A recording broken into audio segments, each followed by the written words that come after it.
أشهد أن لا إله إلا الله.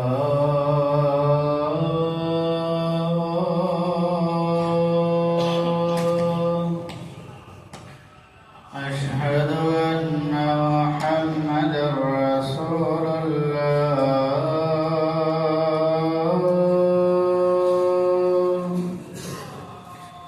أشهد أن محمدا رسول الله.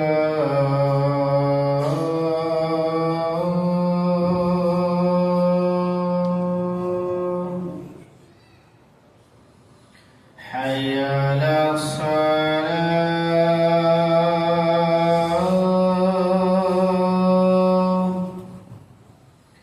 حي على الصلاة.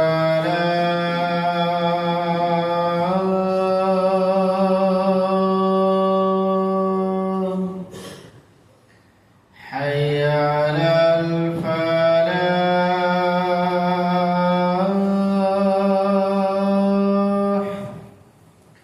حي على الفلاح.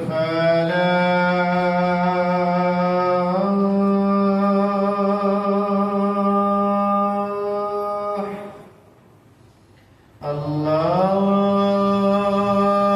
أكبر الله أكبر. لا إله إلا الله.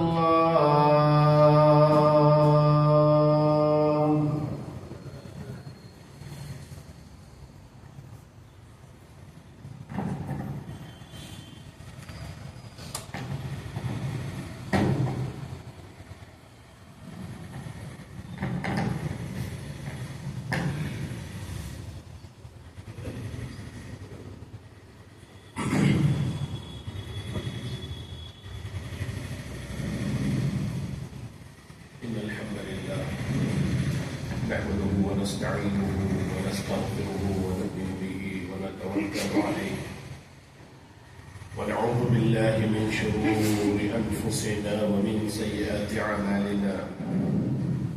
من يهده الله فلا مضل له ومن يضلله فلا هادي له. وأشهد أن لا إله إلا الله وحده لا شريك له. وأشهد أن محمدا عبده ورسوله الذي أرسله بالحق بشيرا ونذيرا وداعيا إلى الله بإذنه وسراجا منيرا. أما بعد فإن خير الحديث كتاب الله وخير الهدي هدي محمد صلى الله تعالى عليه وسلم وشر الأمور محدثاتها وكل محدثة بدعة وكل بدعة ضلالة وكل ضلالة في النار.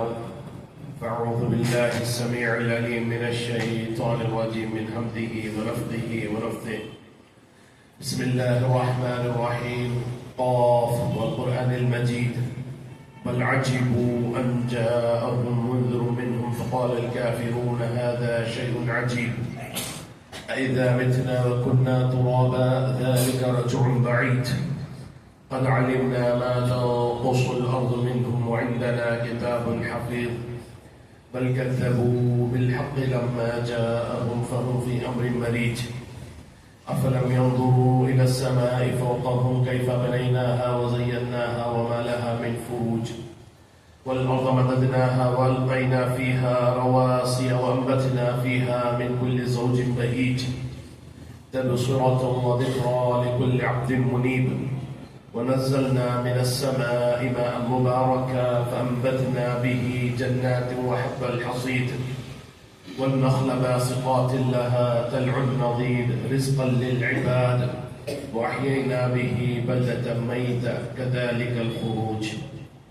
قال الله تبارك وتعالى تلك الرسل فضلنا بعضهم على بعض منهم من كلم الله ورفع بعضهم درجات.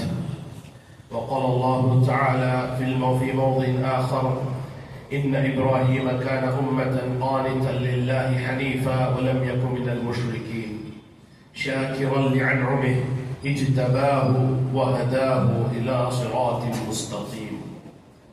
قابل قدر حاضرین،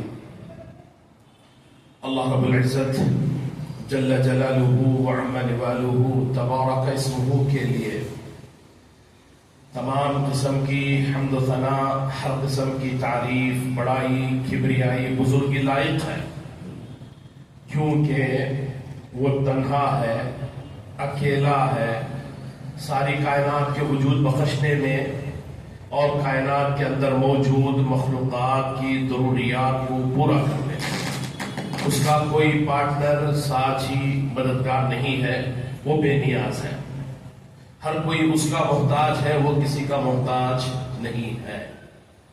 بعد اس کے جناب آخر زمان احمد مصطفیٰ محمد مصطفیٰ صلی اللہ علیہ وسلم پر انگنت لا تعداد درود و سلام ہو، جنہوں نے اللہ کی توحید کو، رب کی باتوں کو، اس کے احکامات کو، اس کے فرمودات کو ہم تک کما حقہ پہنچایا۔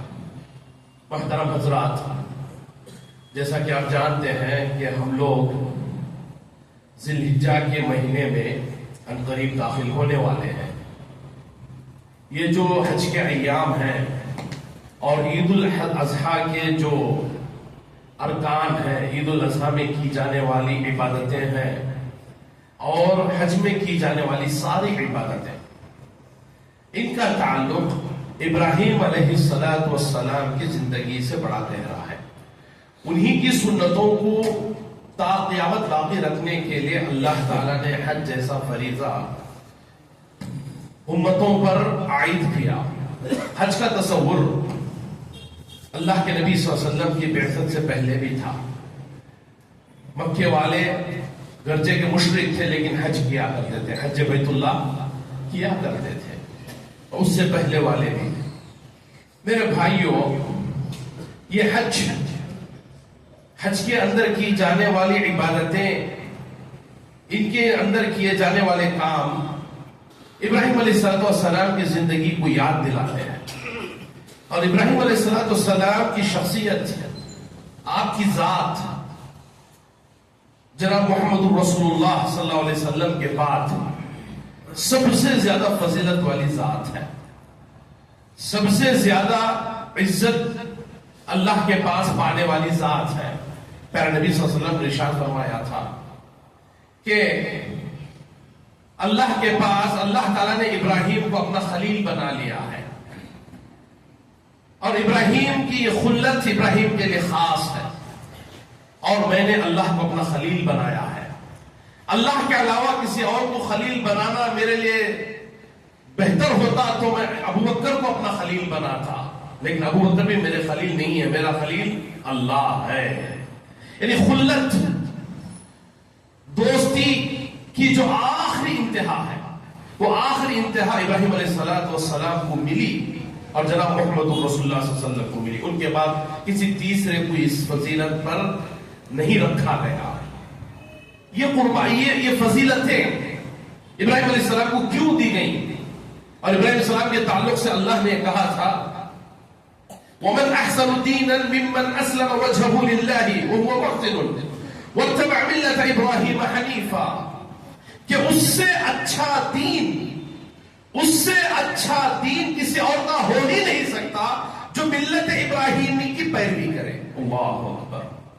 تا قیامت آنے والوں کے لیے، قیامت تک آنے والے انسانوں کے لیے کہا گیا کہ ابراہیم علیہ السلام کے دین پر چلنا، ان کے توحید کے جو نظریہ تھا اس پر عمل کرنا ہی حقیقت میں دین ہے۔ اس سے اچھا دین کوئی اور دین نہیں ہے۔ توحید کے تعلق سے یہ مانا گیا کہ امام التوحید ابراہیم علیہ السلام کا لقب دیا گیا کہ توحید کے امام۔ یہ بڑے بڑے القاب، یہ بڑی بڑی فضیلتیں کیوں ہیں؟ آپ اگر ان کے واقعے کو پڑھ کر دیکھیں، ان کی زندگی کو آپ پڑھیں، قرآن کا مطالعہ کریں، احادیث کا مطالعہ کریں، پتا چلے گا کہ انہوں نے شعور آنے کے بعد سے لے کر، ہوش کے ناخن لینے کے بعد سے لے کر، جوانی کی دہلیز پر قدم رکھنے سے لے کر بڑھاپے تک، موت آنے تک جو قربانیاں اللہ کی خاطر پیش کی ہیں، ویسی قربانیاں آسمان و زمین دیکھنے سے قاصر ہیں۔ بڑی بڑی قربانیاں، بڑی بڑی قربانیاں۔ میرے بھائیوں، اگر 10-15 لوگ ہمارے گھر کے باہر ہمارے خلاف کھڑے ہو جائیں تو ہمارا حوصلہ ختم ہو جاتا ہے، ہم بدہمت ہو جاتے ہیں، ہم اپنے نظریے کو بدلنے کی کوشش کرتے ہیں یا پھر بدلنے کا خیالات تو ظاہر کرتے ہیں، معافی مانگنے لگتے ہیں۔ ذرا تصور کریں، ابراہیم علیہ السلام ابھی جوانی کی دہلیز پر قدم رکھے ہیں، انہوں نے یہ جانا، یہ پہچانا کہ میرا باپ بت گر، بت فروش، مشرک ہے، اللہ کے ساتھ شرک کرتا ہے، یہ غلط عقیدہ ہے، غلط نظریہ ہے، میرے باپ کا عقیدہ درست نہیں ہے۔ انہوں نے توحید کو اپنایا، ایک اللہ کو اپنا معبود جانا، ایک اللہ کو اپنا خالق و مالک اور حقیقی معبود جانا۔ تب باپ نے ابراہیم علیہ السلام سے کہا کہ میرے گھر سے چلا جا۔ باپ نے دھتکارا، قوم نے دھتکارا، بادشاہ نے دھتکارا، حتیٰ کہ بادشاہ، ساری فوج، ساری قوم جان کے درپے ہو گئی، قتل کے درپے ہو گئی۔ ابراہیم علیہ السلام کی خون کی پیاسی ہو جاتی ہے۔ میرے بھائیوں، اس صورت میں بھی ابراہیم علیہ السلام کہتے کیا ہے؟ انی ذاہب الی ربی سیہدین، میں میرے رب کے پاس چل پڑتا ہوں، وہ مجھے ہدایت دے گا، وہ میری حفاظت کرے گا، وہ مجھے راستہ بتائے گا کہ مجھے جینا کہاں ہے، رہنا کہاں ہے، زندگی کہاں بسر کرنی ہے، کیسے بسر کرنی ہے، بغیر باپ کے، بغیر ماں کے، بغیر خاندان کے، بغیر کسی کی مدد کے کیسے جینا ہے، وہ مجھے بتائے گا۔ اللہ اکبر۔ میرے بھائیوں، گھر دشمن، باہر والے دشمن، حکومت دشمن، سب کی دشمنی برداشت، لیکن اللہ کے ساتھ کسی کو شریک کرنا برداشت نہیں ہے۔ ہر ایک کی دشمنی برداشت، ہر ایک کا غصہ برداشت، ہر ایک کی ناراضگی برداشت، صرف رضا راضی کرنا ہے تو اللہ کو۔ میرے بھائیوں، آج ہمارا حال کیا ہے؟ ہم چھوٹی چھوٹی باتوں پر کسی انسان کو خوش کرنے کے لیے اللہ کو ناراض کیے بیٹھتے ہیں۔ ہمیں اللہ کی رضامندی کا خیال نہیں رہتا۔ ہمارے ہر معاملے میں چاہے وہ توحید کا معاملہ ہو، اتباع سنت کا معاملہ ہو، شادی بیاہ کا معاملہ ہو، لین دین کا معاملہ ہو، تجارتوں کا معاملہ ہو، کوئی بھی معاملہ ہو، اللہ کی رضامندی ہمیشہ ہمارے سامنے سیکنڈ نمبر پر ہوتی ہے، پہلے نمبر پر لوگوں کو راضی کرنا۔ اللہ اکبر۔ میرے بھائیو، ابراہیم علیہ السلام کی زندگی سے لیا جانے والا سب سے اہم سبق، سب سے اولین سبق، اللہ کی خاطر سب کو قربان کرنا، اللہ کی خاطر سب کو چھوڑ دینا، بیوی کو، بچے کو، ماں کو، باپ کو، خاندان کو، قبیلے کو، تجارت کو، گھر کو، ہر ایک کی قربانی پیش کرنا اللہ کی خاطر ابراہیم علیہ السلام کی زندگی سے لیا جانے والا سب سے اہم سبق ہے۔ ابراہیم علیہ السلام بڑی منتوں کے بعد، بڑی سماجتوں کے بعد، بڑی اللہ تعالیٰ سے دعا اور التجا کے بعد اللہ تعالیٰ ایک اولاد عطا کرتا ہے، اسماعیل علیہ السلام کی شکل میں۔ بچہ چھوٹا ہے، شیرخوار ہے، دودھ پیتا بچہ ہے، خود سے کھڑا بھی نہیں ہو سکتا، خود سے رینگ بھی نہیں سکتا، اتنا چھوٹا معصوم بچہ۔ اللہ کا حکم ہوتا ہے کہ خانہ کعبہ کے پاس بیوی اور بچے کو چھوڑ کر چلے آنا۔ ذرا تصور کریں میرے بھائیوں، بیوی کمزور، عورت صنف نازک، خود سے کچھ کر نہیں سکتی۔ ہر عورت کو اپنی زندگی میں ایک مرد کے سہارے کی ضرورت ضرور پڑتی ہے۔ یہ اللہ کا نظام ہے، اللہ کا بنایا ہوا سسٹم ہے۔ اللہ تعالیٰ نے حکم دیا کہ حاجرہ کو اور اس کے بچے کو خانہ کعبہ کے پاس چھوڑ آنا، جبکہ خانہ کعبہ کے پاس کچھ بھی نہیں تھا، حتیٰ کہ ایک گھاس پھوس بھی اگنا ناممکن تھا۔ انسانوں کا تو دور کا بھی کوئی واسطہ نہیں، جانوروں کا بھی کوئی واسطہ نہیں، بلکہ گھاس پھوس کا اگنا بھی ناممکن تھا۔ ایسی جگہ چھوڑ آنے کا حکم، اللہ کی خاطر بیوی اور بچے کو چھوڑ آنا، معصوم بچے کو، نہتے بچے کو، کمزور بچے کو، کمزور عورت کو، اپنی بیوی کو چھوڑ آنا۔ ابراہیم علیہ السلام پلٹ کر دیکھنا گوارا نہیں کر رہے، کہیں جذبات میں آ کر اللہ تعالیٰ کے حکم کی مخالفت نہ ہو جائے۔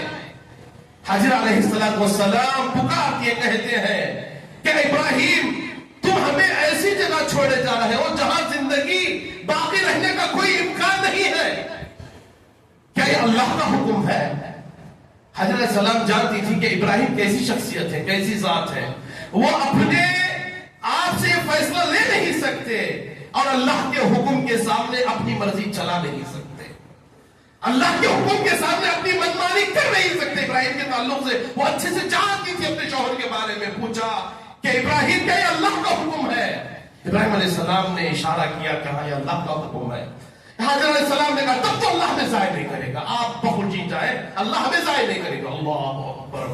حاضر علیہ السلام کی قربانی جس کی وجہ سے اللہ تعالیٰ نے حضرت علیہ السلام کی زندگی کو یاد کرنے کے لیے صفا مروہ کی سعی تا قیامت تک کے لیے رکھی. آپ عمرے کے لیے جائیں، حج کے لیے جائیں، صفا مروہ کی سعی آپ پر ضروری ہے. یہ کیوں ہے؟ حضرت علیہ السلام کی زندگی کو یاد کرنے کے لیے، ان کی اس قربانی کو یاد کرنے کے لیے، اپنے بچے کو پانی کے انتظام کے لیے صفا مروہ کی، صفا کی طرف مروہ کی طرف، صفا کی طرف مروہ کی طرف بھاگ رہی تھی، دوڑ رہی تھی. بچہ پیاسا، خود پیاسی، نہتا نڈھال ہو کر. میرے بھائیو یہ اللہ کی خاطر قربانی، اللہ کی خاطر قربانی. ذرا یاد کریں ہم کون سی قربانی اللہ کی خاطر دے رہے ہیں. ہم اپنی گریبانوں میں جائیں گے، کیا ہم اللہ کی خاطر چھوٹی سی قربانی بھی دے سکتے ہیں؟ شادی بیاہ میں ہونے والے چھوٹے رسم و رواج کا تدارک نہیں کر سکتے. ہم چھوٹے رسم و رواج کا تدارک نہیں کر سکتے. اللہ کی خاطر ہم تو الفاظ بول نہیں سکتے. اپنی منمانی کے لیے باپ کے خلاف سوچ کھڑے کر سکتے ہیں، لیکن اللہ کی خاطر اپنے باپ کے پاس ادب کے ساتھ ایک بات کہہ نہیں سکتے. اللہ اکبر. ایسا ہمارا ایمان ہے میرے بھائیوں. لیکن ابراہیم علیہ السلام، حاضر علیہ السلام، وہی بچہ بڑا ہوتا ہے، بچہ بڑا ہوتا ہے، جوانی کی دہلیز پر قدم رکھنے والا ہوتا ہے، بڑی منتوں سماجتوں کے بعد پیدا ہونے والا بچہ، بڑھاپے کا اکلوتا سہارا اس کے علاوہ کوئی اور اولاد نہ تھی. بعد میں عیسیٰ علیہ السلام کی ولادت ہوئی.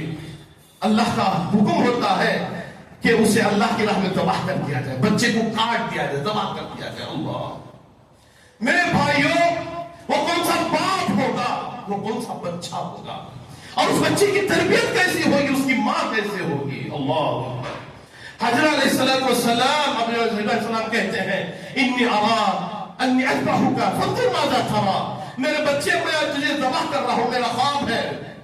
بچہ یہ سمجھ گیا کہ میرا باپ معمولی انسان نہیں ہے، میرا باپ نبی ہے. اللہ جو اسے خواب دکھاتا ہے وہ خواب اللہ کا حکم ہوتا ہے.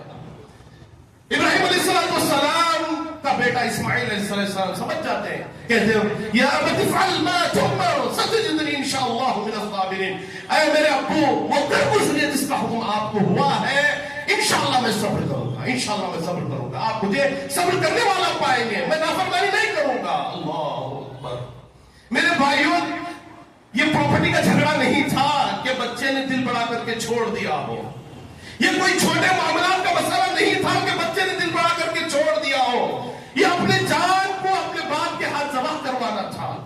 ذرا تصور کر کے دیکھیں، ذرا تصور کر کے دیکھیں جس قربانی کو اللہ نے پسند کرتے ہوئے تا قیامت آنے والے مسلمانوں کے لیے حکم دیا کہ آپ عید الاضحیٰ کے موقع پر قربانی پیش کریں گے جانوروں کی، ان کی صحت کو تازہ کرنے کے لیے، ان کی توحید کی خاطر قربانی کو یاد کرنے کے لیے، ان کے ان جذبات کی تاریخ کو یاد دہانی کے لیے اللہ تعالیٰ نے قربانی رکھی. اور جناب محمد رسول اللہ صلی اللہ علیہ وسلم نے فرمایا جو انسان طاقت رکھے بھی قربانی نہ کرے ہماری عیدگاہ نہ آئے. جو انسان طاقت رکھے بھی قربانی نہ کرے وہ ہماری عیدگاہ، ہمارے مصلی نہ عید کی نماز نہ پڑھے ایسے انسان. اللہ اکبر. میرے بھائیوں، ان کی اس قربانی کو یاد دلانے کے لیے، ان کی اس قربانی کو یاد دہانی کے لیے یہ ساری قربانیاں توحید کی خاطر، ایک اللہ کی عبادت کی خاطر، ایک اللہ کو راضی اور خوش کرنے کی خاطر. کوئی اور مقصد دنیا کا ابراہیم علیہ السلام کا نہیں تھا. اللہ تعالیٰ نے ابراہیم علیہ السلام کی زندگی کے تعلق سے کہا کہ وَآتَيْنَاهُ فِي الدُّنْيَا حَسَنًا وَإِنَّهُ فِي الْآخِرَةِ لَمِنَ الْمُحْسِنِينَ. ابراہیم کو ہم نے دنیا میں بڑی عمدہ زندگی دی تھی. اللہ اکبر. یہ آیت اور ابراہیم علیہ السلام کی زندگی کو ذرا آپ آپس میں رکھ کے ٹیلی کریں. اللہ یہ کہتا ہے قرآن مجید کے اندر وَآتَيْنَاهُ فِي الدُّنْيَا حَسَنًا، ہم نے دنیا میں ابراہیم کو حسنہ عطا کیا تھا، اچھی زندگی دی تھی، اچھی زندگی دی تھی. ذرا کریں، آگ میں پھینکا جانا کہ اچھی زندگی ہے؟ بیوی بچے کو بے آب یا جگہ میں چھوڑانا کوئی اچھی زندگی ہے؟ لوگوں کی دشمنی کوئی اچھی زندگی ہے؟ بادشاہ کی دشمنی کوئی اچھی زندگی ہے؟ اور اسی طریقے سے نہ جانے کتنی قربانیاں دینی پڑ گئی اچھی زندگی ہے؟ میرے بھائیوں، اللہ کی نظر میں اللہ کی قسم یہ اچھی زندگی ہے جب اللہ تعالیٰ آزمائش دے اور انسان کامیاب ہو جائے. اللہ امتحان میں مبتلا کرے اور انسان کامیاب ہو جائے، یہ اچھی زندگی ہے۔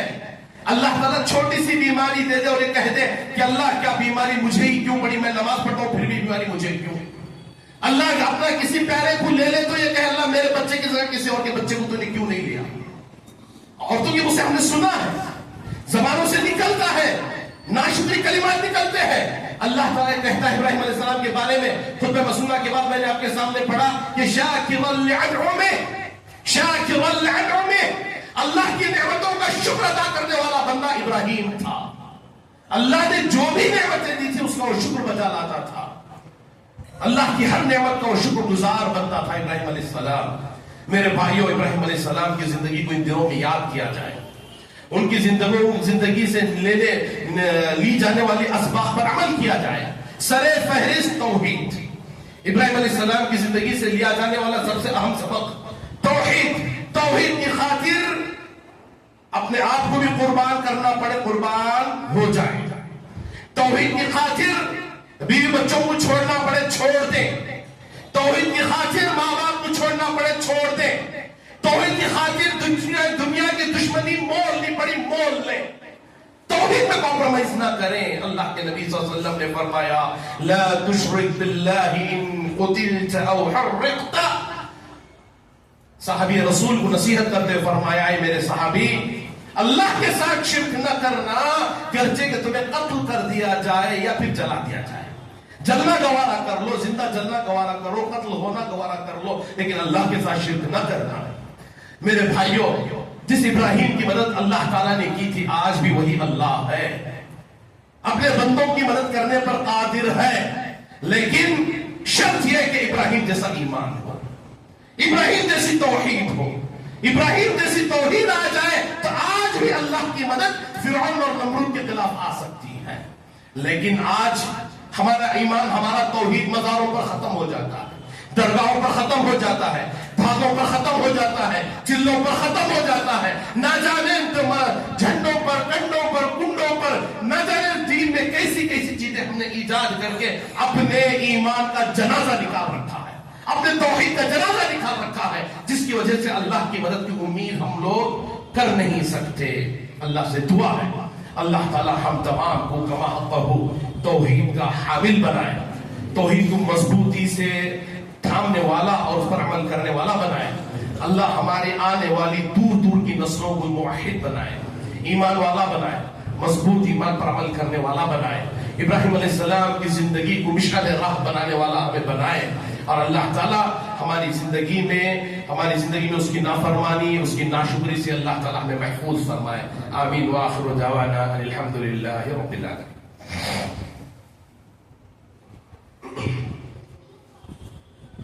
إن الحمد لله نحمده ونستعينه ونستغفره ونؤمن به ونتوكل عليه ونعوذ بالله من شرور أنفسنا ومن سيئات أعمالنا، من يهده الله فلا مضل له ومن يضلله فلا هادي له، وأشهد أن لا إله إلا الله وحده لا شريك له، وأشهد أن محمدا عبده ورسوله الذي أرسله بالحق بشيرا ونذيرا وداعيا إلى الله بإذنه وسراجا منيرا، أما بعد فإن خير الحديث كتاب الله وخير الهدي هدي محمد صلى الله تعالى عليه وسلم، وشر الأمور محدثاتها وكل محدثة بدعة وكل بدعة ضلالة وكل ضلالة في النار، فأعوذ بالله السميع العليم من الشيطان الرجيم من همزه ونفخه ونفسه، إن الله وملائكته يصلون على النبي يا أيها الذين آمنوا صلوا عليه وسلموا تسليما، اللهم صل على محمد وعلى آل محمد كما صليت على إبراهيم وعلى آل إبراهيم إنك حميد مجيد، اللهم بارك على محمد وعلى آل محمد كما باركت على إبراهيم وعلى آل إبراهيم إنك حميد مجيد، إن الله يأمركم بالعدل والإحسان وإيتاء ذي القربى وينهى عن الفحشاء والمنكر والبغي يعظكم لعلكم تذكرون، اذكروا الله يذكركم وادعوه يستجب لكم، ولذكر الله تعالى أهم وأجل وأكبر، يرحمكم الله، قم للصلاة.